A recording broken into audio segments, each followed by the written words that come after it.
مسلم league نون کے رہنما Ahsan Iqbal press conference کر رہے ہیں کی کوشش کر رہے ہیں۔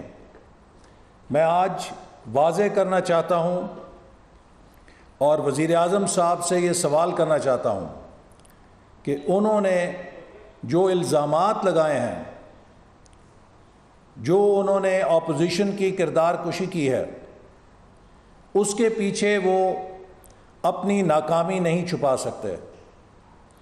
وہ محض اپوزیشن کی پگڑیاں اچھال کر اپوزیشن کو برا بھلا کہہ کے پچھلے 2 سالوں کی اپنی حکومت کی ناکامیوں کا کور اپ نہیں کر سکتے۔ عمران احمد نیازی صاحب نے حکومت عوام کو دھوکہ دے کر اس بنیاد پر لی تھی کہ وہ تبدیلی لائیں گے، وہ مہنگائی ختم کریں گے، وہ پاکستان کو ترقی کے راستے پہ ڈالیں گے، وہ گڈ گورننس لے کر آئیں گے، وہ انصاف کے نظام میں اصلاحات لے کر آئیں گے، وہ نوجوانوں کا نام لے کر نوجوانوں کو ورغلاتے تھے اور انہیں بہتر مستقبل کے خواب دکھاتے تھے۔ آج جب 2 سال پورے ہو چکے ہیں تو ہر شعبے کے اندر عمران احمد نیازی صاحب کی حکومت بری طرح پٹ چکی ہے۔ معیشت 5.8% سے -1.5 پہ گر چکی ہے، اور میں یہ بات پہلے کہہ چکا ہوں کہ دنیا میں کوئی ایسی مثال نہیں کہ 2 سالوں میں 7% کسی نے معیشت گرائی ہو۔ آج مہنگائی اس سطح پر ہے کہ عام آدمی کی چیخیں نکل گئی ہیں۔ کیا عمران احمد نیازی صاحب کو وہ عوام کے تاثرات نہیں سنائی دیتے جو وہ ٹی وی کے ذریعے پروگراموں کے اندر ان کی حکومت کے بارے میں لوگ دے رہے ہیں؟ عمران احمد نیازی صاحب کو جب بھی سوال کیا جاتا ہے، ان کی کارکردگی پوچھی جاتی ہے، تو ایک ہی جواب ہوتا ہے، میں NRO نہیں دوں گا، میں NRO+ نہیں دوں گا۔ عمران احمد نیازی صاحب، میں آپ سے سوال کرنا چاہتا ہوں کہ آپ سے NRO مانگ کون رہا ہے؟ کس نے آپ سے NRO مانگا ہے؟ ہم نے جیلیں کاٹی ہیں، جیلوں کے لیے تیار ہیں، لیکن آپ سے NRO نہیں مانگا۔ ہم اپنے اصولوں پر کھڑے رہیں گے، آپ کی ناکامیوں کو لوگوں کے سامنے بیان کرتے رہیں گے، اس ملک میں آئین اور جمہوریت کی جنگ لڑتے رہیں گے۔ جیلیں ہمیں ڈرا نہیں سکتیں۔ ہم نے NRO نہیں مانگا، ہم آپ سے NRO نہیں مانگتے، لیکن خدا کے لیے پاکستان کے غریبوں کو NRO دے دو، پاکستان کے مزدوروں کو NRO دے دو، پاکستان کے کسانوں کو NRO دے دو، پاکستان کے تاجروں کو NRO دے دو، پاکستان کے نوجوانوں کو NRO دے دو جن کا مستقبل گل کر دیا ہے، پاکستان کی ان خاتون خانہ کو NRO دے دو کہ جن سے بجٹ نہیں چل رہا، وہ سبزی گوشت پھل لانے کی سکت نہیں رکھتی۔ پاکستان کے کاروبار کو NRO دے دو کہ وہ بجلی اور گیس کے بل ادا کر سکیں۔ ہم اپنے لیے NRO نہیں مانگتے، ہم پاکستانی قوم کے لیے NRO مانگتے ہیں۔ ان کو جینے کا حق دے دو۔ پچھلے 2 سالوں میں جتنے پاکستان کے اندر کاروبار بند ہوئے ہیں، دنیا کا ہائیسٹ ریٹ ہے۔ دنیا کے کسی ملک میں 2 سالوں میں اتنے کاروبار نہیں بند ہوئے جتنے پاکستان میں عمران نیازی کی حکومت میں ہو گئے ہیں۔ تو بھائی، ہمیں آپ سے کوئی سہولت نہیں چاہیے، پاکستان کے عوام کو سہولت دو، ان کو جینے کا حق دو، پاکستان کی معیشت کو تباہ نہ کرو، کیونکہ آج دنیا میں جس ملک کی معیشت تباہ ہو جاتی ہے اس کا دفاع بھی ختم ہو جاتا ہے۔ بل کلنٹن نے صدر بش کو کہا تھا انتخابی مہم میں، "It is the economy, stupid." میں خان صاحب کو کہنا چاہتا ہوں، "It is the economy, Mr. Niazi, which you have destroyed." Pakistan کی معیشت کی تباہی پر آپ NRO کی تسبیح پڑھ کے پردہ نہیں ڈال سکتے۔ آج آپ کی وجہ سے پاکستان کے دفاع کو خطرہ ہے۔ بھارت ہمارا دشمن نیا ساز و سامان خرید رہا ہے، نئے جہاز، نئی جنریشن کے جہاز خرید رہا ہے، نئے میزائل سسٹم ایکوائر کر رہا ہے، اور ہمارے پاس اب دفاع میں اپنے جاری اخراجات پورے کرنے کے لیے پیسے نہیں بجٹ میں کہ ہم وہ پورے کر سکیں، اس لیے کہ آج بھی پاکستان کا ٹیکس وہیں کھڑا ہے جہاں 2 سال پہلے تھا۔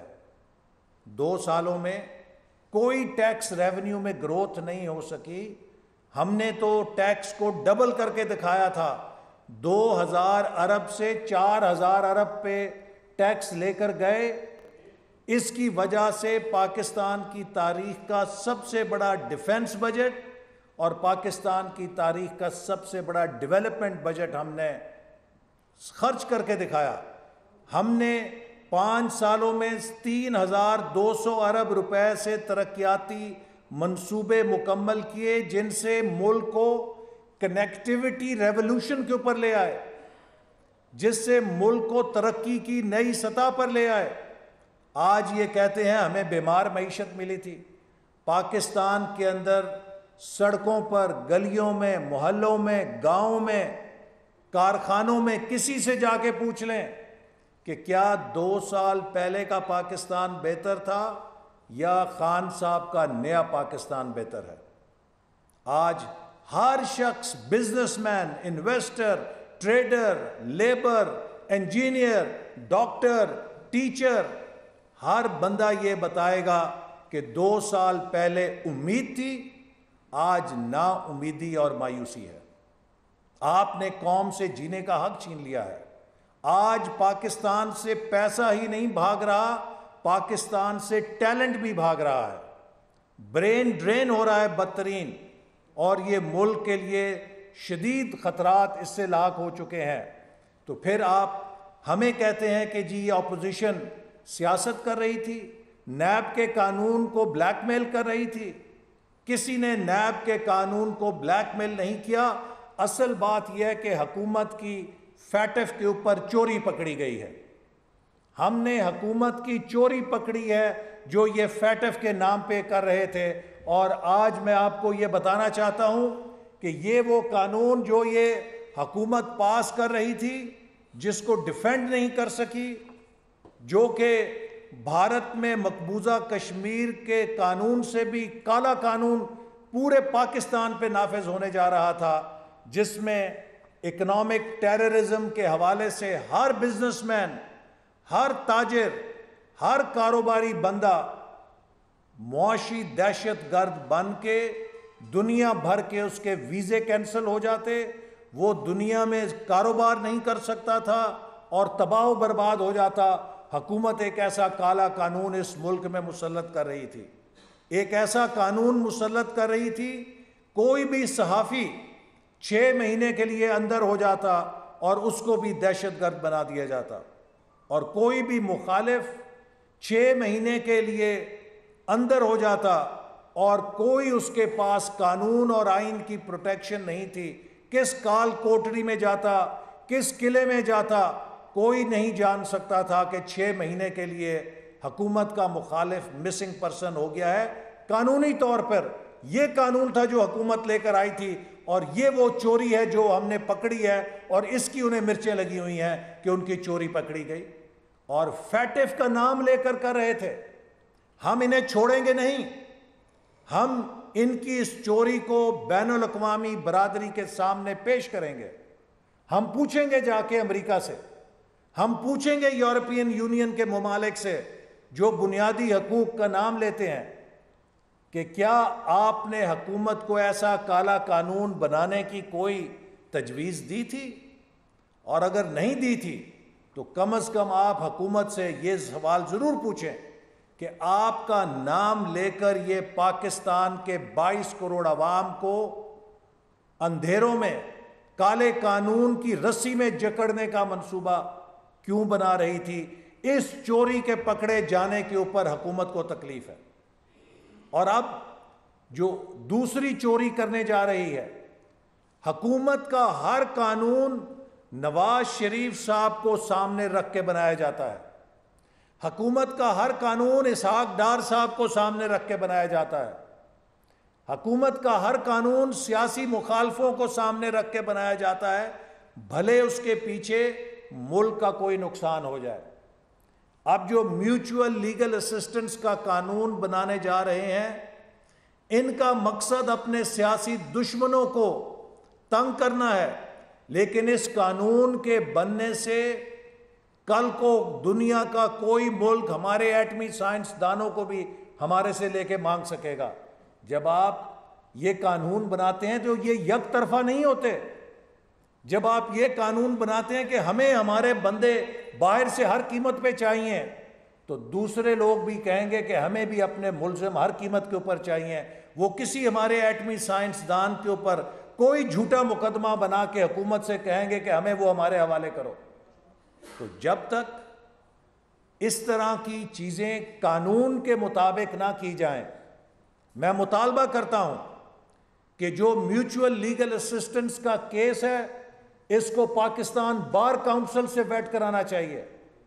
اس کو جو ہماری پروفیشنل باڈیز ہیں ان سے ویٹ کرانا چاہیے، تاکہ اس ملک کے عوام کے بنیادی حقوق پہ ڈاکہ نہ ڈالا جائے. اسی طرح جیسے کہ فیٹف کے قانون میں یہ ڈاکہ ڈال رہے تھے عوام کے بنیادی حقوق پہ، اور ہم نے ان کو پکڑ لیا ہے اور ان کی چوری پکڑی گئی ہے، تو اب یہ شور مچا رہے ہیں. پھر یہ نیب کے اوپر کہتے ہیں کہ حکومت نیب ختم کرنا چاہتی ہے. نیب کے بارے میں جو بات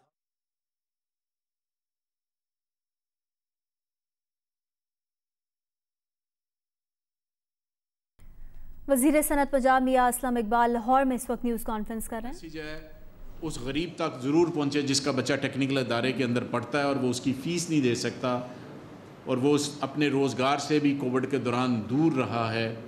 تو اس کے بچے نے جب اسکول میں جانا ہے، کالج میں جانا ہے، تو اس نے وہ فیس کے جو معاملات ہیں، جو تقریباً میکسیمم فیس ایک سال کی 20,000 روپیہ بنتی ہے، جو کہ مختلف ہے. ڈی اے کی فیس 20,000 ہے، 15,000 بھی ہے. اس طرح ایک سال کا کورس بھی ہے، 2 سال کے کورس بھی ہیں، اور کچھ ووکیشنل ٹریننگ بھی ہے، اس کے کورسز بھی ہیں. لیکن ہر کسی کی اپنی اپنی فیس کی سلیب ہے، لیکن جو ہائیسٹ سلیب جاتی ہے وہ 20,000 روپے تک جاتی ہے. حکومت پنجاب نے انڈسٹریلائزیشن کے اوپر جو پرائم منسٹر پاکستان کا اور چیف منسٹر پنجاب کا جو ویژن رہا ہے کہ ہم نے صوبے کے اندر جو جاب کریشن کے حوالے سے ہم نے معاملات کرنے ہیں، کہ ہم نے انڈسٹریلائزیشن کے لیے جو اسپیشل اکنامک زون اور اس کاروبار کو کرنے کے لیے جو آسانیاں پیدا کرنی ہے، جس کو ایز آف ڈوئنگ بزنس کہتے ہیں. اور اس کے ساتھ ساتھ سر ذرا آواز تھوڑی سی اگر آپ مائنڈ نہ کریں سر آپ مائنڈ نہ کیجیے گا پلیز، ذرا مہربانی ہے آپ کی. ان تمام کاروبار کے اندر آسانیاں پیدا کرنے کے لیے ہم جو تمام معاملات کر رہے ہیں، اس کے لیے ان فیکٹریوں کے اندر ہمیں ٹیکنیکل ٹرینڈ بچے چاہیے. اگر وہ ٹرینڈ بچے آئیں گے تو ہماری فیکٹریاں چلیں گی. اگر ہمیں پیچھے سے اتنا human resource, quality human resource نہیں ملتا تو ہم ان کو نہیں چلا سکتے. اس کوالٹی ہیومن ریسورس کو کرنے کے لیے ٹی ویٹ سیکٹر کے اندر، ٹیوٹا کے اندر پچھلے تقریباً 1-1.5 سال کے اندر جو ریفارمز کی گئی ہیں، اس کی میں ایک جھلک آپ کے سامنے رکھنا چاہتا ہوں. ہم نے CBTA جسے competency based training assessment programme کہتے ہیں، جو کہ دنیا کے تقریباً 130 سے زیادہ ممالک کے اندر اس ماڈیول کو، ایجوکیشن ماڈیول کو استعمال کیا جا رہا ہے، جس کے ذریعے اسٹوڈنٹ کو اس کی گریڈنگ نہیں کی جاتی بلکہ اس کو پاس یا فیل کیا جاتا ہے. ایک ہوتا ہے کہ اسٹوڈنٹ کو آپ گریڈ دے دیتے ہیں کہ یہ D grade, C grade, B grade, grade A+ ہے. تو ایسا نہیں ہے، بلکہ اس کو فیل یا پاس کے ماڈیول میں لا کر کیا جاتا ہے. ورلڈ بینک کے تعاون سے تقریباً ہم نے جو ہمارے انسٹیٹیوشن ہے ٹیوٹا کے، وہ تقریباً ہم نے 83 انسٹیٹیوشن کے اندر اس تعلیم کو رائز کر دیا ہے، CBTA کو لے کر آگے. اس کے لیے اوبیسلی ہمیں لیبس کی ضرورت ہے، دوسرے معاملات کی ضرورت ہے، تو وہ ورلڈ بینک کے تعاون کے ساتھ کیا گیا ہے. اب ہم ایشین ڈیولپمنٹ بینک نے بھی ہمارے 20 اداروں کو سینٹر آف ایکسیلنس کے طور پر CBTA کے طرز کے اوپر اس ماڈیول کو بھی وہاں پر رائج کر رہے ہیں. تو یہ بھی ایک بہت بڑا میں سمجھتا ہوں کہ ٹریننگ کے حوالے سے جو فنی تعلیم بچوں میں، ٹیکنیکل ایجوکیشن بچوں میں ہم دینا چاہ رہے ہیں، کوالٹی ایجوکیشن، تو اس کو ہم لے کر آ رہے ہیں. تو اب اس چیز کو اگر آپ انڈسٹریلائزیشن، اسپیشل اکنامک زون ان کے ساتھ جوڑا جائے تو ہمارے پاس ہیومن ریسورس کم پڑ رہا ہے.